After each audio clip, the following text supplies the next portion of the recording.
All right, let's talk about something that, for a lot of us, is way more stressful than it should be: asking a simple question.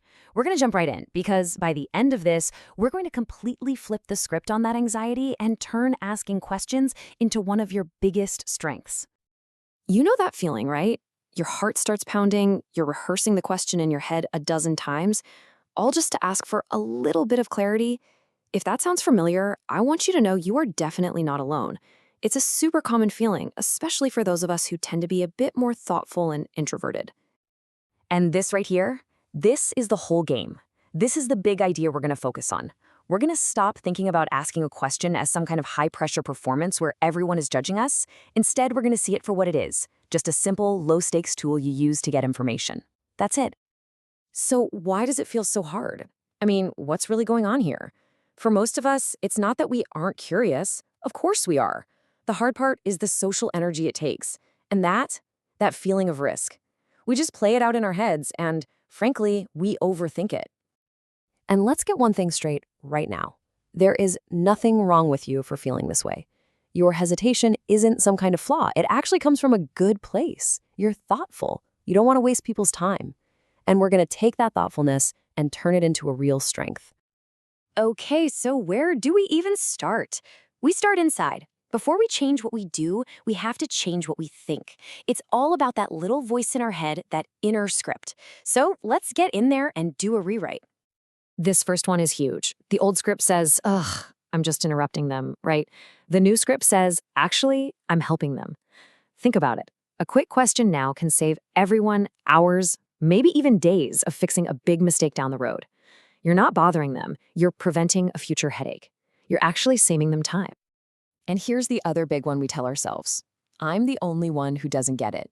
That's just not true. You know, smart people don't magically know everything. Smart people are just really good at getting the information they need. And trust me on this. If you're confused, I can almost guarantee you other people are too.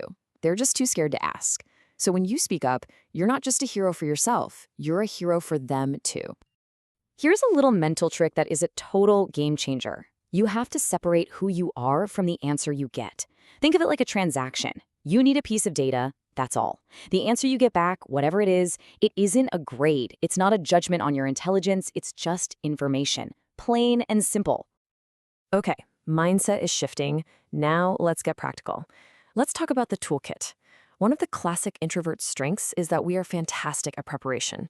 So we're going to lean into that hard. A little prep work can absolutely crush the anxiety of speaking up in the moment. So before you ask anyone anything, just take 5, maybe 10 minutes and do a quick search on your own. This does 2 things. Sometimes you find the answer, but more importantly, it builds your confidence. But the single best thing you can do, write it down. The moment you take that jumbled mess of a question out of your head and put it on paper, it's not scary anymore. It becomes real, concrete, manageable. And when you write it down, try this formula. It's like magic for getting good answers. First, give 1 sentence of context. Then, what's your goal? Step 3 is the secret sauce. Explain what you tried. This shows you put in the effort. That leads right to step 4. Where exactly are you stuck? And then finally, you make your specific ask. This little structure makes it so easy for people to help you. All right, so you've got your new mindset, you've got your question written out using the formula. Now what? You have to decide where to ask it. And the good news is you don't have to go straight to the scariest option. You can choose your arena. You can start where it feels safe. Let's start in your comfort zone, the written question. We're talking email, Slack, Teams, whatever you use. This is your home base. It's an incredibly powerful and low-stress way to get what you need. And the benefits are amazing, right? You get all the time in the world to craft your question perfectly using that formula. There is 0 on-the-spot social pressure. Plus, you get a written record of the answer you can go back to later. It's a total win-win. Ready to level up a little? The next step is asking someone one-on-one. Now, this is still a very controlled, safe space, way less scary than a big group meeting. And often you get a much better, faster answer this way. So here's the game plan. You start by showing respect for their time. Hey, is now a good time for a quick question? You've got your notebook with your written question in it. It's not a crutch, it's a prop. It shows you're prepared. Then you ask, and you use that introvert superpower. You really, truly listen. And before you walk away, just quickly repeat back what you heard to make sure you got it right. Boom, done. And now, we face the final boss, the group meeting. This can feel like the scariest arena of all, but I promise you, with the right tools in your back pocket, this is a skill you can absolutely learn. So what are these tools? Well, in a virtual meeting, the chat is your best friend. It's a total lifeline. Type your question in there.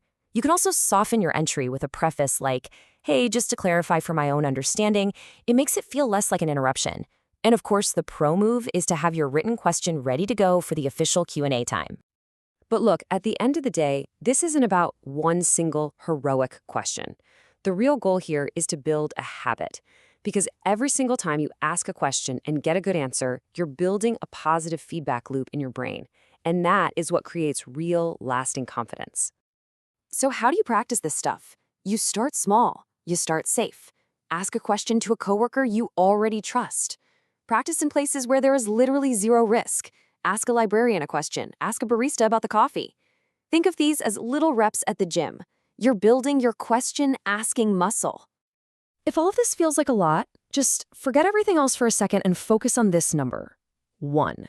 That's your only mission for this week. Ask one. One low-stakes, well-thought-out question. That's it. Anyone can do that. And if you want a little more of a plan, try this 2-week challenge. Week 1, your goal is to ask just one written question a day. Easy. Then, in week 2, you level up. You ask one live clarifying question in a meeting. It's a simple, manageable way to build real momentum.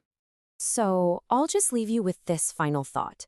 After all of this, the mindset shifts, the formulas, the strategies, what is that one question that's been sitting in the back of your mind that you are now finally going to ask?